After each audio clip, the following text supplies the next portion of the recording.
Hello दोस्तों, स्वागत है आपका फ्रेंड स्टडी सर्किल चैनल में। और चलिए दोस्तों, हम लोग स्टार्ट करते हैं। इस पार्ट में हम लोग टीडीएस के जो भी प्रश्न हैं यूपीपीसीएल असिस्टेंट अकाउंटेंट के लिए, उन सभी को हम लोग देख लेंगे। तो टीडीएस से बनने वाले जो भी क्वेश्चन प्रीवियस ईयर में पूछे गए उन सबको यहाँ पे कवर किया गया है। पहला क्वेश्चन कह रहा है, with respect to provision of TDS on insurance commission under section 194D, tax shall not be deducted if the aggregate amounts of remuneration or reward credit or paid during the financial year to the payee does not exceed। यानी कि धारा 194D के तहत बीमा आयोग पर TDS के प्रावधान के संबंध में कर नहीं काटा जाएगा यदि भुगतानकर्ता को वित्तीय वर्ष के दौरान पारिश्रमिक या इनाम की कुल राशि, उसके बाद है खाली स्थान, से अधिक नहीं है। यानी कि जो एक्सेस अमाउंट है, यानी कि जो कुल राशि है वो उससे अधिक नहीं है। कितने होनी चाहिए? ऑप्शन क्या क्या है?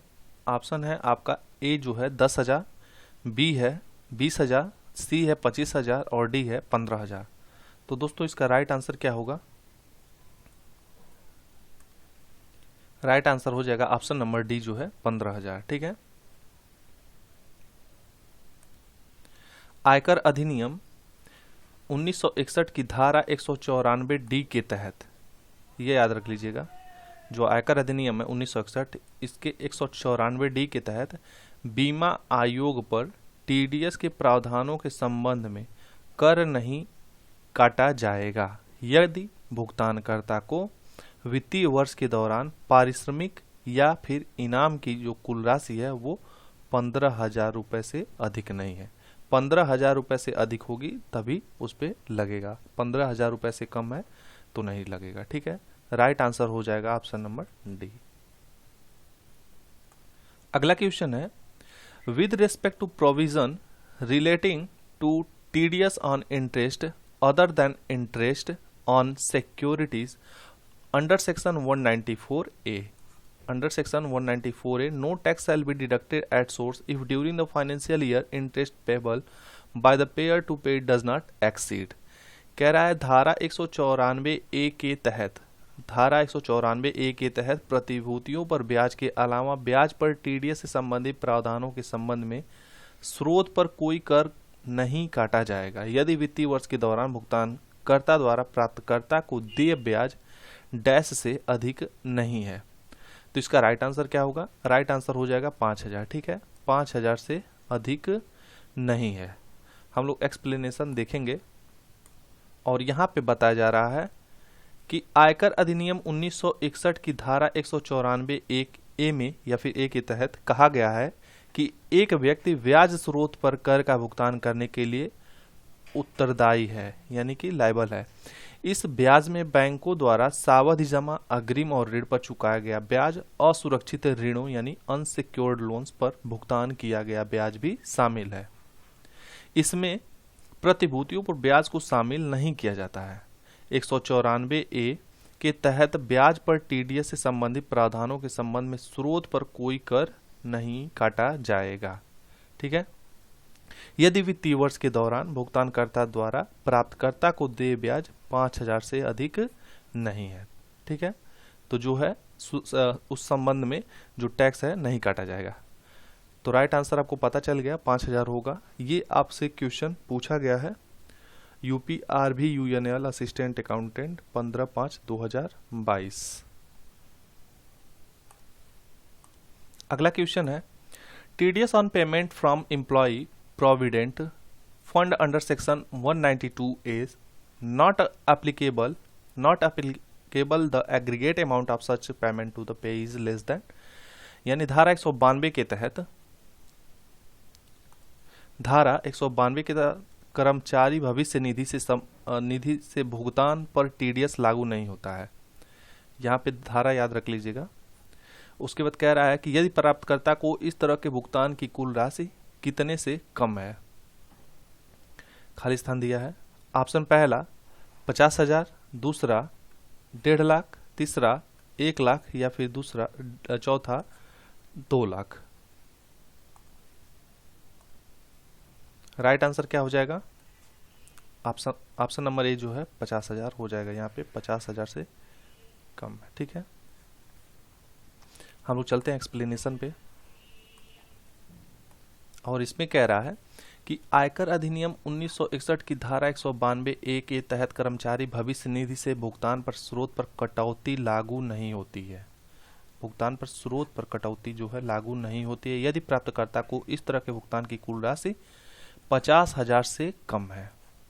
यदि पैन कार्ड यानी पैन प्रस्तुत करता है, जो परमानेंट अकाउंट नंबर होता है, इसको प्रस्तुत किया गया है तो 10% की दर से तथा पैन न होने की दशा में अधिकतम सीमांत दर पर टीडीएस की कटौती की जाएगी।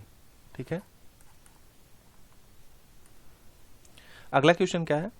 अगला क्वेश्चन कह रहा है provision of TDS on salary are dealt under section of the income tax 1961। वेतन पर टीडीएस का प्रावधान आयकर अधिनियम 1961 की धारा डैश के तहत किया जाता है।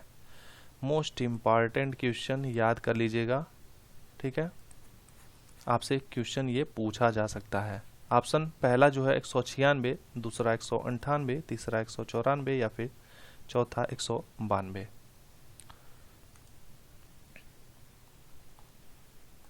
तो राइट आंसर दोस्तों होगा इसका ऑप्शन नंबर डी 192। ठीक है, धारा 192 के तहत किया जाता है। चलिए एक्सप्लेनेशन देखते हैं।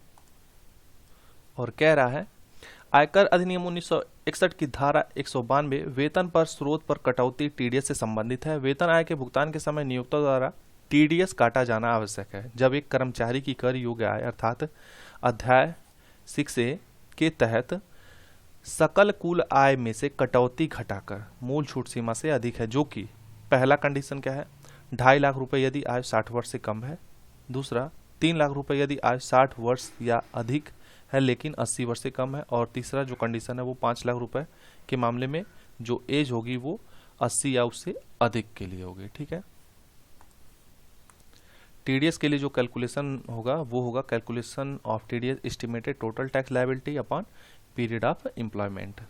नेक्स्ट क्वेश्चन क्या है? कह रहा है tax deducted at source from salaries paid to employ is to be deposited with the income tax department within dash from the end of the month in which the said amount is deducted.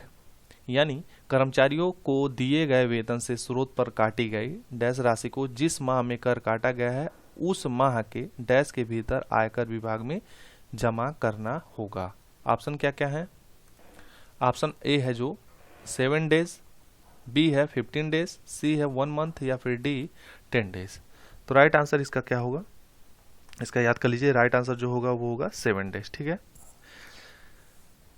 कर्मचारियों को दिए गए वेतन से स्रोत पर काटी गई राशि को जिस माह में कर काटा गया उस माह के 7 दिन के भीतर, ठीक है, 7 दिन के भीतर आयकर विभाग में जमा करना होगा। इंपॉर्टेंट क्वेश्चन है, याद कर लीजिएगा।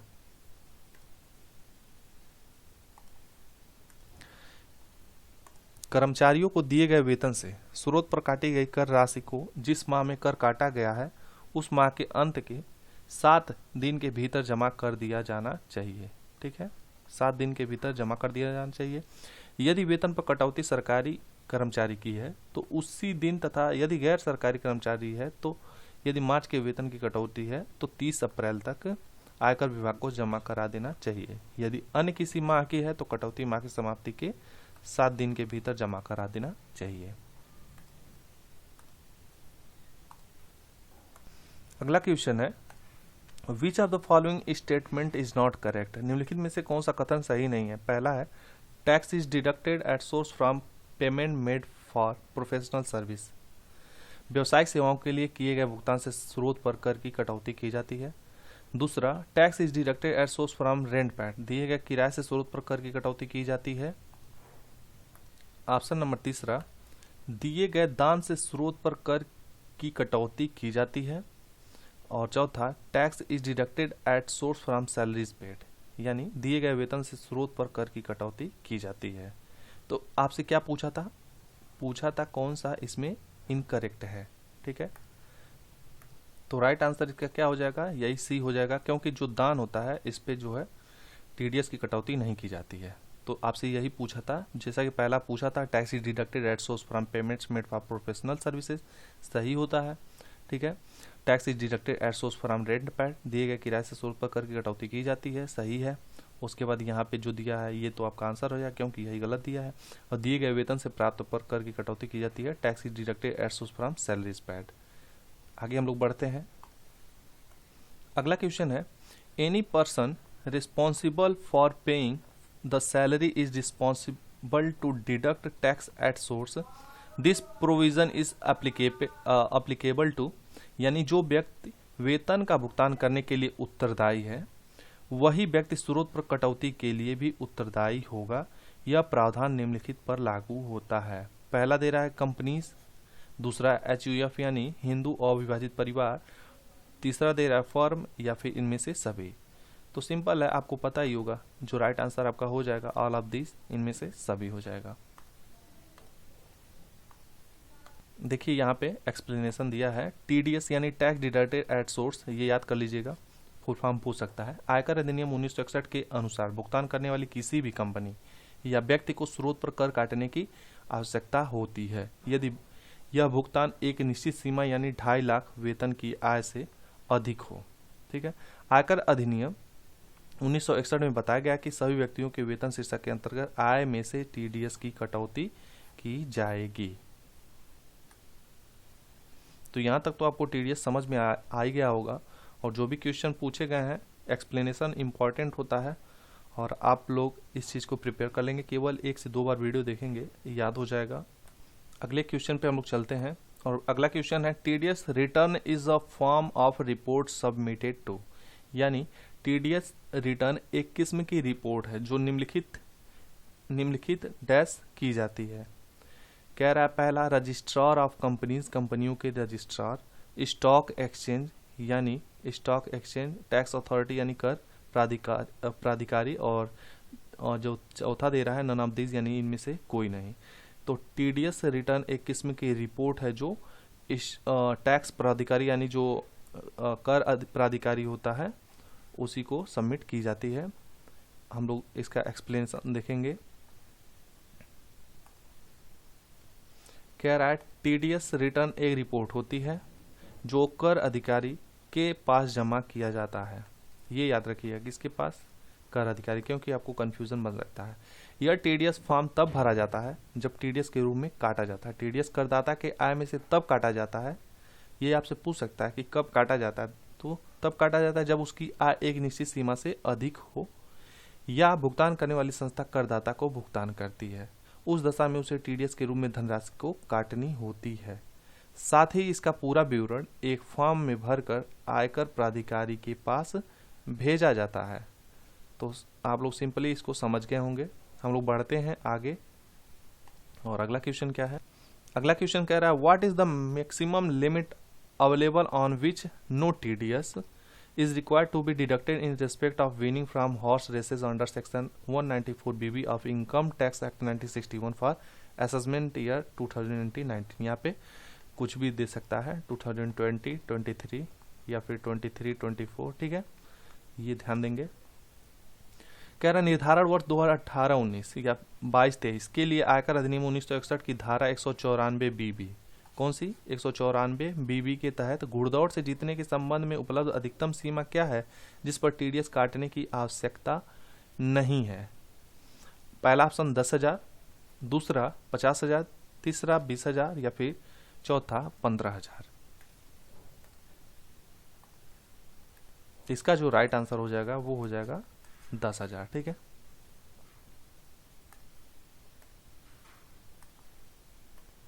कह रहा है घुड़दौड़ में जीतने पर धारा 194BB के तहत TDS की कटौती की जाती है। यदि जीती गई राशि 10,000 रुपए से अधिक है तो उस दशा में भुगतान करने वाला व्यक्ति TDS के रूप में कटौती करेगा।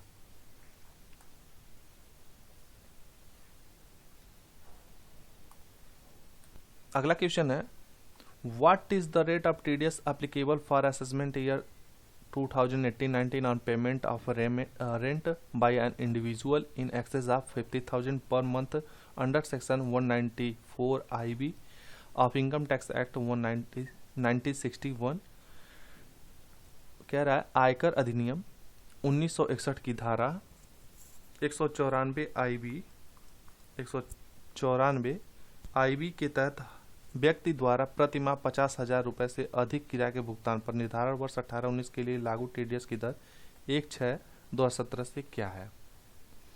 इसका राइट आंसर हो जाएगा आपका ऑप्शन नंबर बी 5%। हम लोग एक्सप्लेनेशन देखेंगे।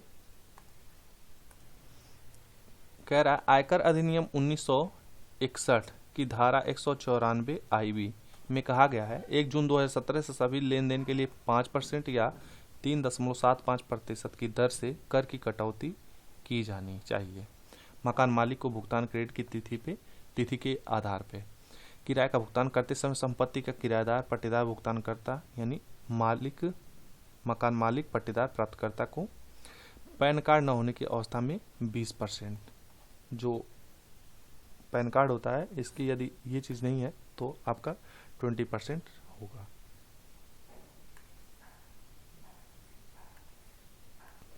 अगला क्वेश्चन है what is the maximum limit available on which no TDS is required to be deducted in respect of premature withdrawal from EPF under section 192A of Income Tax Act 1961 for assessment year 2018-19। निर्धारण वर्ष 2018-19 के लिए आयकर अधिनियम 1961 की धारा 192A के तहत EPF समय से पहले निकासी के संबंध में उपलब्ध अधिकतम सीमा क्या है जिस पर कोई TDS काटने की आवश्यकता नहीं है? ऑप्शन पहला 12,500, दूसरा 15,000, तीसरा 50,000 या फिर चौथा 25,000। तो इसका जो राइट आंसर होगा वो हो जाएगा ऑप्शन नंबर सी 50,000 रुपये। ठीक है, क्या कह रहा है इसे आसानी से समझिए।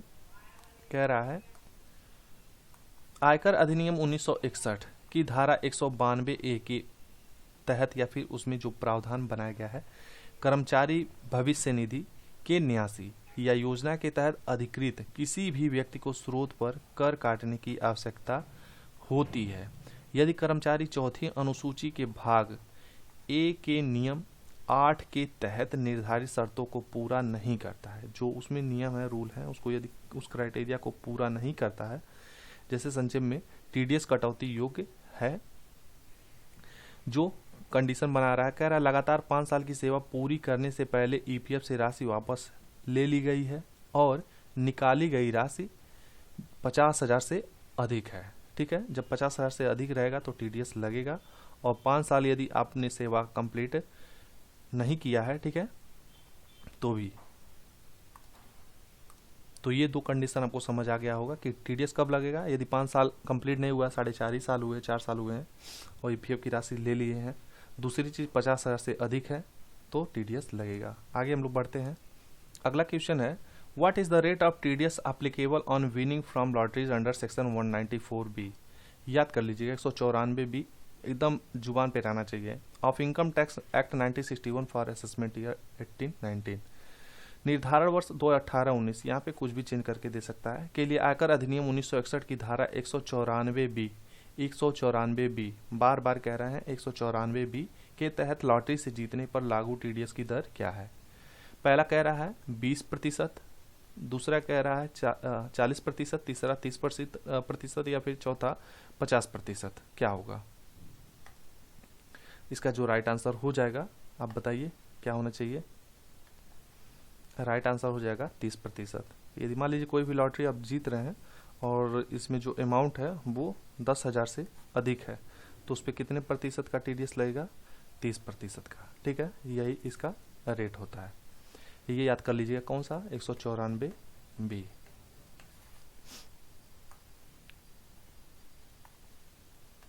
अगला क्वेश्चन कह रहा है what is the maximum limit available in respect of dividend under section 194 if the income tax act 1961 on which no TDS is required to be deducted for the assessment year 2018-19।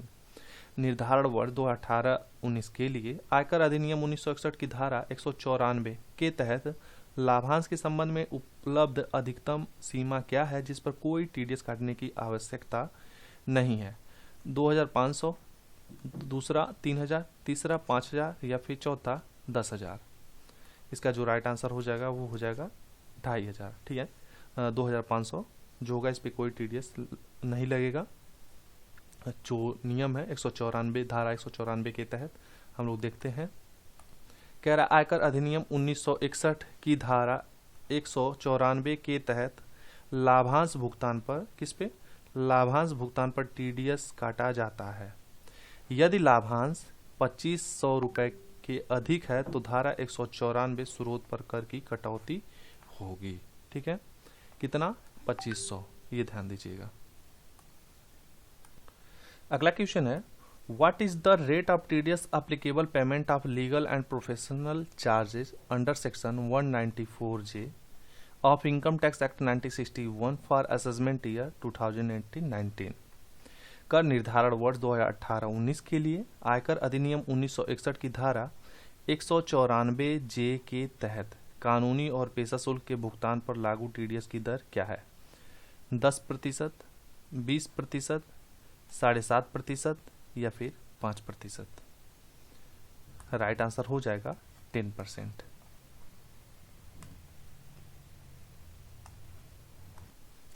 आयकर अधिनियम 1961 की धारा 194J के अंतर्गत किसी भी तरह की कानूनी और पेशा शुल्क के लिए अगर किसी तरह की फीस का कोई भुगतान किया जाता है तो स्रोत पर कटौती की आय 10% की दर से काटा जाएगा।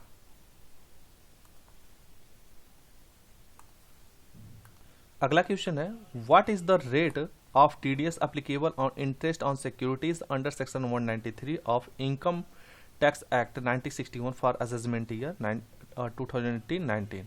निर्धारण वर्ष 2018-19 के लिए आयकर अधिनियम 1961 की धारा 193 के तहत प्रतिभूतियों पर ब्याज पर लागू टीडीएस की दर क्या है? तो जैसा कि आप देख ही रहे हैं, राइट आंसर हो जाएगा 10%। इसके पहले आपने देखा है। और यहाँ पे जो बता रहा है, आयकर अधिनियम 1961 की धारा 193 के अंतर्गत आय के स्रोत पर कटौती में प्रतिभूतियों पर ब्याज की गणना का वर्णन किया गया है। आयकर अधिनियम 1961 धारा 193 एवं कर निर्धारण वर्ष 18-19 में प्रतिभूतियों पर ब्याज जो है 10% था। धारा 194C में निवासी ठेकेदारों और उप ठेकेदारों को किए गए भुगतान से स्रोत पर कर कटौती का प्रावधान है। पिछले वर्ष 19-20 के लिए ठेकेदारों को भुगतान पर धारा 194C के तहत टीडीएस की दर डैश होगी, जहां आदाता पेयी कोई व्यक्ति या HUF है। ऑप्शन पहला 2%, दूसरा 3%, तीसरा 4% या फिर चौथा 1%। राइट आंसर क्या होगा? ऑप्शन नंबर जो है डी होगा, वो होगा 1%। ठीक है, 194C के तहत यदि कोई भुगतान ठेकेदार या उप ठेकेदार को किया जाता है तो उस दशा में आय के स्रोत से कटौती की जाती है, जो निम्न प्रकार है। पहला, यदि व्यक्ति इंडिविजुअल या HUF है तो उस दशा में 1%, अन्य व्यक्ति की दशा में 2%। यह कटौती एक निर्धारित राशि से अधिक भुगतान पर किया जाता है।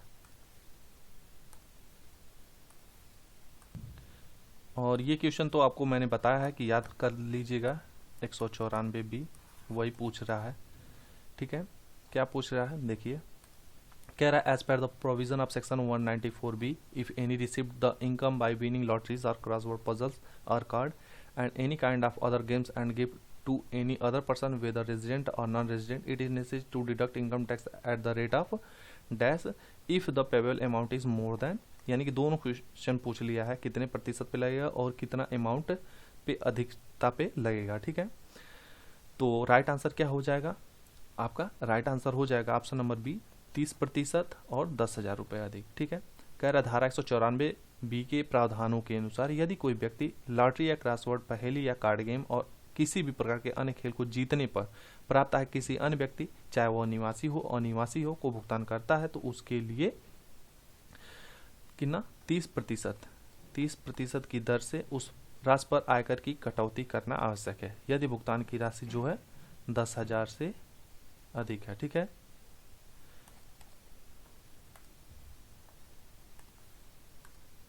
अगला क्वेश्चन है, for the assessment year 2020-21 section 192A provides for deduction of tax at the rate of dash on premature taxable withdrawal from the employees provident fund scheme।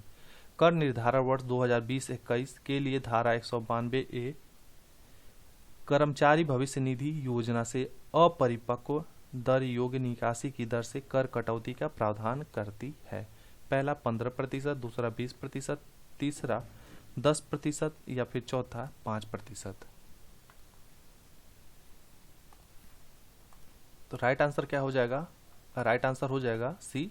यदि कर्मचारी अपने भविष्य निधि यानी प्रोविडेंट फंड से धनराशि निकालता है तो उस धनराशि पर 10% के रूप में टीडीएस जो है काटना पड़ता है। यदि वह धनराशि कितना हो, 50,000 से कम है, तो उस दशा में नियोक्ता टीडीएस के रूप में नहीं काटा जाएगा। 50,000 से कम है तो लगेगा टीडीएस काटा ही नहीं जाएगा, उससे अधिक है तो काटा जाएगा। ये आप ध्यान देंगे, इसके पहले भी ये क्वेश्चन करवाया गया है। अगला क्वेश्चन है, the certificate of deduction of tax source is there and is issued on behalf of the employees after deducting the tax by their employer. This certificate provides TDS of various transactions between the deductor and the deductor details. For taxpayer, it is mandatory to issue this certificate. कह रहा है dash स्रोत पर कर की कटौती प्रमाण पत्र होता है और कर्मचारियों की ओर उनके नियोक्ता द्वारा कर की कटौती करने पर जारी किया जाता है।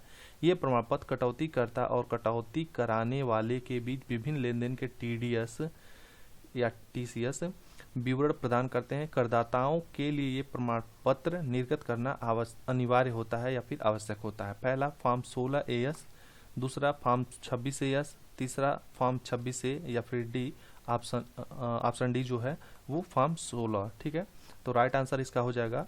जहाँ पे भी आप देखिएगा कि प्रमाण पत्र कटौती प्रमाण पत्र की बात कर रहा है तो फॉर्म जो है 16 हो जाएगा। ठीक है, कौन सा हो जाएगा? Form 16A। ठीक है, यही आपका राइट आंसर हो जाएगा। हम लोग चलते हैं, थोड़ा एक्सप्लेनेशन देखते हैं। और यहाँ पे कह रहा है, क्या कह रहा है? कह रहा है फॉर्म 16A स्रोत पर कर कटौती का प्रमाण पत्र है और कर्मचारियों की ओर से नियोक्ता द्वारा कर की कटौती पर जारी किया जाता है।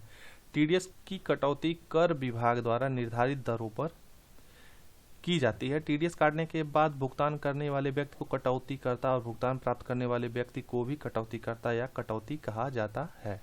ठीक है,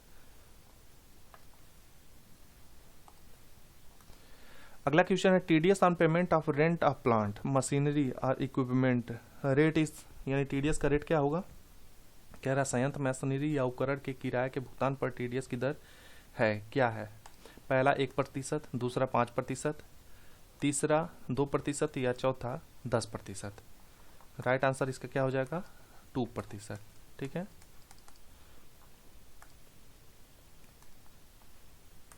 थोड़ा इसमें और भी है, देख लीजिए क्या है। संयंत्र मशीनरी या किसी उपकरण के किराए के भुगतान पर टीडीएस की दर जो है वो 2% है, जबकि भूमि, भवन, फर्नीचर, फिटिंग इस पे कितना है? 10% है। ये ध्यान दीजिएगा, हो सकता है ये ना पूछे, आपसे पूछ दे कि भूमि भवन पे क्या है टीडीएस, तो इसका 10% है, याद रखिएगा।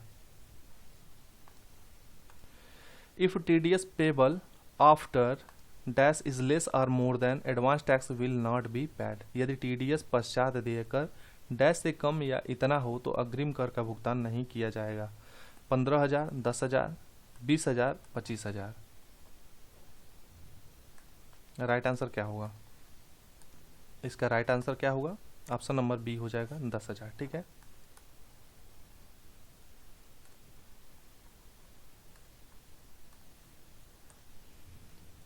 टीडीएस का फुल फॉर्म होता है टैक्स डिडक्शन एट सोर्स। यह एक प्रत्यक्ष कर का तरीका है जो आय के स्रोत पर ही कर की कटौती करके शेष रकम का हस्तांतरण किया जाता है। यदि यह सीमा 10,000 रुपये से कम हो या इतना हो तो अग्रिम कर का भुगतान नहीं किया जाएगा। अगला क्वेश्चन है, the certificate of deduction of tax at source to be furnished under section 203 shall be in form number dash in respect of tax deducted or paid under section 192 and in form number dash in any other case। धारा 203 के तहत प्रस्तुत किए जाने वाले स्रोत पर कर की कटौती का प्रमाण पत्र धारा 192 के तहत कटौती या भुगतान के किए गए कर के संबंध में फॉर्म संख्या डैश में और किसी अन्य मामले में फॉर्म संख्या में होगा।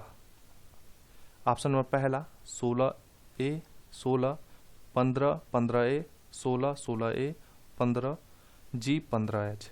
तो इसके पहले भी आप लोगों ने देखा है, राइट आंसर क्या होगा 16 और 16A। ठीक है।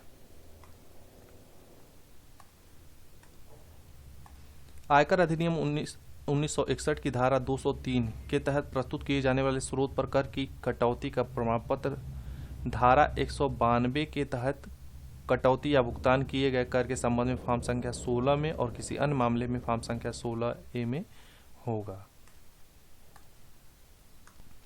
अगला क्वेश्चन है, for the assessment year 2022-23 section 194Q of the Income Tax Act 1961 requires any person being a buyer to pay any resident seller a value of more than 15 lakh in the previous year or is liable to pay any amount of the purchase of goods of consolidated value it exceed 15 lakh is subject to deduction at source at the rate of dash। आकलन वर्ष 22-23 के लिए आयकर अधिनियम 1961 की धारा 194Q के लिए किसी भी ऐसे व्यक्ति की आवश्यकता होती है, एक खरीदार होने के नाते, जो किसी भी निवासी विक्रेता को पिछले वर्ष में 50 लाख रुपए से अधिक के मूल्य या समेकित मूल्य के सामान की खरीद के लिए किसी भी राशि का भुगतान करने के लिए जिम्मेदार है। यह 50 लाख रुपए से अधिक की राशि डैश की दर पर स्रोत पर कटौती के अधीन है। ऑप्शन पहला 0.5%, 0.2%, 0.1% या फिर 1%। राइट आंसर इसका होगा ऑप्शन नंबर सी 0.1%। कैसे, देख लेते हैं। धारा 194Q आयकर अधिनियम में वित्त अधिनियम 2021 के माध्यम से जोड़ा गया है। इस धारा के अंतर्गत प्रावधान है कि माल का क्रेता माल के विक्रेता के स्रोत पर कटौती के लिए बाध्य है यदि खरीदार द्वारा किसी विशिष्ट विक्रेता से उत्पादों का वार्षिक मूल्य 50 लाख रुपए से अधिक है। टीडीएस 50 लाख रुपए से अधिक में खरीदी गई वस्तु के लेन देन के मूल्य में 0.1% की दर से लगाया जाता है। यदि कर देने वाला कटौतीकर्ता को अपना पैन प्रदान करने में विफल रहता है तो यह कितना प्रतिशत हो जाएगा, 5% तक हो सकता है, याद रख लीजिएगा। अगला क्वेश्चन है, which of the following statement about section 194IA of income tax act 1961 is false. कह रहा है गलत कौन सा है, 194 IA के बारे में, इसमें गलत कौन सा है। पहला कह रहा है the rate of TDS is 1% plus surcharge and health and education cess. TDS की दर 1% प्लस अधिभार और स्वास्थ्य और शिक्षा उपकर है। दूसरा, it is not applicable if the consideration for transfer is less than 15 lakh. यह लागू नहीं है अगर हस्तांतरण के लिए विचार 50 लाख रुपए से कम है। It is applicable to transfer of immovable property by resident transferor. यह निवासी हस्तांतरणकर्ताओं द्वारा अचल संपत्ति के हस्तांतरण पर लागू होता है। It is not applicable to transfer of agriculture land. यह कृषि भूमि के हस्तांतरण के लिए लागू नहीं है। तो इसमें आपको क्या ढूंढना है, फॉल्स ढूंढना है, ये ध्यान देंगे। सबसे बड़ी चीज यही होती है एग्जाम में, गलतियां यहीं पे होती है। फॉल्स न देख के कोई एक मिला खटसिन, उस पर टिक किए और आगे बढ़ गए। तो फॉल्स पूछ रहा है तो राइट आंसर इसका हो जाएगा ऑप्शन नंबर जो है पहला, the rate of TDS is 1% plus surcharge and health and education cess. हम लोग देखते हैं इसका एक्सप्लेनेशन, और यहाँ पे कह रहा है कि धारा 194 IA के संबंध में निम्न कथन सत्य हैं। क्या सत्य हैं? पहला कह रहा है यदि प्रतिफल 50 लाख से कम है तो यह लागू नहीं होता। दूसरा, यह निवासी हस्तांतरणकर्ता द्वारा अचल संपत्ति के हस्तांतरण पर लागू होता है। तीसरा, यह कृषि योग्य भूमि के हस्तांतरण पर लागू नहीं है। ठीक है, आगे हम लोग बढ़ते हैं और टीडीएस के लगभग बहुत सारे क्वेश्चन हम लोग कवर कर लिए हैं। ये क्वेश्चन तो आपको बताने की जरूरत है नहीं, 194 भी 194 के बारे में पूछ रहा है। लॉटरी क्रॉसवर्ड से यदि आप पैसा जीतते हैं तो कितने प्रतिशत और कितने अमाउंट के ऊपर से लगता है। तो आपको पता ही है 30% लगता है, और अमाउंट जो होगा 10,000 से अधिक होगा तो 30% का इस पर जो है TDS लगेगा। आगे हम लोग बढ़ते हैं। अगला क्वेश्चन कह रहा है if an immovable property is purchase on 18 June the due date of deposit of TDS on the purchase consideration is. यदि कोई अचल संपत्ति 18 जून को खरीदी जाती है तो खरीद पर TDS जमा करने की देय तिथि क्या होगी? 30 जुलाई, 7 जुलाई, 15 जुलाई या फिर 31 जुलाई। इसका जो राइट आंसर होगा वो 30 जुलाई ही होगा। ठीक है, यहाँ पे बताया है यदि कोई अचल संपत्ति 13 जून को क्रय की गई है तो इस पर स्रोत पर कर की कटौती जमा करने की जो तिथि होगी वो 30 जुलाई होगी। अगला क्वेश्चन है the due date for filling the TDS return for the quarter January to March financial year 2021-22 is. वित्तीय वर्ष 2021-22 के लिए जनवरी से मार्च तिमाही के लिए TDS रिटर्न दाखिल करने की नियम तारीख है कौन सा है? 30 अप्रैल 2022, 31 मार्च 2022, 30 जून 2022 या फिर 31 मई 2022। तो ये तो आपको पता ही होगा। राइट आंसर क्या हो जाएगा? 31 मई 2022। इम्पॉर्टेंट क्वेश्चन ये भी है, और जो भी किए गए हैं मोस्ट इम्पॉर्टेंट है, लेकिन ये जो बेसिक आपका क्वेश्चन है कह रहा है TDS रिटर्न आयकर अधिनियम 1961 की डैश के तहत भरा जाना चाहिए। तो राइट आंसर क्या होगा? 206 धारा 206 TDS आयकर अधिनियम 1961 की धारा 206 के अंतर्गत भरा जाता है। TDS रिटर्न के संबंध में फॉर्म संख्या कौन सा भरेंगे? 24, 26 तथा 27। ठीक है, अगला क्वेश्चन है dash is appointed as the TDS intermediary. Dash को TDS मध्यस्थ के रूप में नियुक्त किया गया है। Stock holding corporation of India limited, central depositories services limited, clearing corporation of India limited या फिर नेशनल सिक्योरिटी डिपॉजिटरी लिमिटेड। तो राइट आंसर यही हो जाएगा option number D, national securities depository limited.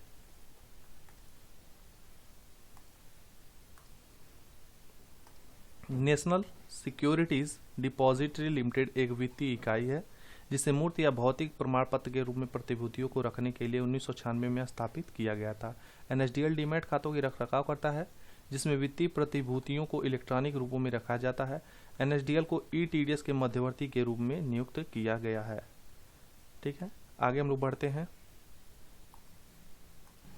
अगला क्वेश्चन है for the assessment year 2017-18 under section 194D What is the threshold limit of deduction of tax at source TDS on insurance commission? 1/6/2016 निर्धारण वर्ष 17-18 के लिए धारा 194D के तहत बीमा ब्याज के स्रोत पर कर कटौती यानी TDS की जो सीमा 1/6/2016 में क्या है? 25,000, 20,000, 50,000 या फिर 15,000। तो राइट आंसर हो जाएगा आपका 15,000। ठीक है, कैसे हम लोग देखते हैं। धारा 194D मूल रूप से बीमा कमीशन पर TDS को शामिल करती है। इसके माध्यम से किया गया कोई भी भुगतान कमीशन के रूप में कोई पारिश्रमिक इनाम या अन्यथा बीमा व्यवसाय की खरीद के लिए बीमा की नीतियों को जारी रखने, नवीनीकरण या पुनरुद्धार से संबंधित व्यवसाय सहित निर्धारण वर्ष 17-18 में कर कटौती की सीमा जो है 15,000 थी। ठीक है, वैसे इसमें कुछ चेंजेस करके आपको क्वेश्चन पूछा जा सकता है, थोड़ा अपडेट आप लोग देख लीजिएगा। अगला क्वेश्चन है स्रोत पर आयकर की कटौती को आर्थिक चिट्ठे में दिखाया जाएगा। पहला, संपत्ति पक्ष में चालू संपत्तियों के अंतर्गत, ये तो गलत है। संपत्ति पक्ष में ऋण एवं अग्रिम के अंतर्गत, गलत। On the asset side under loan and advances, on the liabilities side under current liability यानी दायित्व पक्ष में चालू संपत्तियों के अंतर्गत, on the liability side under provision दायित्व पक्ष में प्रावधानों के अंतर्गत। आपका राइट आंसर हो जाएगा। ठीक है, आगे हम लोग बढ़ते हैं। कह रहा है which of the following expenditure on scientific research is not allowed as deduction. निम्न में कौन सा वैज्ञानिक अनुसंधान पर व्यय कटौती के रूप में स्वीकार्य नहीं है? पहला, पिछले वर्ष के दौरान किए गए राजस्व खर्च। दूसरा, व्यापार के प्रारंभ से ठीक 3 साल पूर्व के दौरान किए गए वैज्ञानिक अनुसंधान में लगे कर्मचारियों के वेतन के भुगतान पर हुए और वैज्ञानिक अनुसंधान में प्रयुक्त सामग्री की खरीद के लिए किए गए राजस्व खर्चे। तीसरा, capital expenditure incurred on scientific research during the year related to business. और चौथा क्या है? चौथा है expenditure incurred on acquisition of land during the year for scientific research. तो यही आपका राइट आंसर होगा। कह रहा भूमि अधिग्रहण पर हुआ व्यय एक पूंजीगत व्यय की श्रेणी में आता है। इसे वैज्ञानिक अनुसंधान पर व्यय कटौती के रूप में स्वीकार नहीं किया जा सकता है। पूंजीगत व्यय के अंतर्गत निम्न व्यय को रखा जाता है: उपकरण, इमारत, दीर्घकालिक परिसंपत्ति, पेटेंट, फ्रेंचाइजी, लाइसेंस आदि पूंजीगत व्यय में रखे जाते हैं। अगला क्वेश्चन क्या है? The TDS certificate issued by an employer to his employees in case of salary income. वेतन आय के किस में एक नियोक्ता द्वारा अपने कर्मचारी को निर्गत किया गया टीडीएस सर्टिफिकेट है। तो ये तो आप पढ़े ही हैं, फॉर्म 16 राइट आंसर हो जाएगा। आयकर अधिनियम 1961 की धारा 203 के अंतर्गत नियोक्ताओं के लिए अपने कर्मचारी को फॉर्म 16 जारी करना अनिवार्य कर दिया गया है। फॉर्म 16 पर वेतन भोगी कर्मचारी के कुल टीडीएस को दर्शाता है। तो टीडीएस से रिलेटेड जो भी क्वेश्चन थे हम लोग कवर कर लिए हैं। एक क्वेश्चन और है, देख लेते हैं। और इसमें कह रहा है कि टैक्स डिडक्टेड एट सोर्सेज, स्रोत पर कर कटौती को इस रूप में माना जाता है क्या? लाभ, खर्च, प्राप्ति या इनमें से कोई नहीं। क्या माना जाता है? क्वेश्चन देखिए क्या कह रहा है। Tax deducted at sources treated as receipt, प्राप्ति। ठीक है,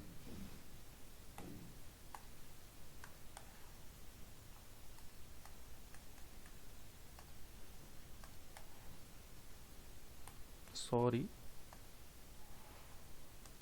यहाँ पे कह रहा है स्रोत पर कर की कटौती टीडीएस की अवधारणा को आय के स्रोत से कर एकत्र करने के उद्देश्य से पेश किया गया था।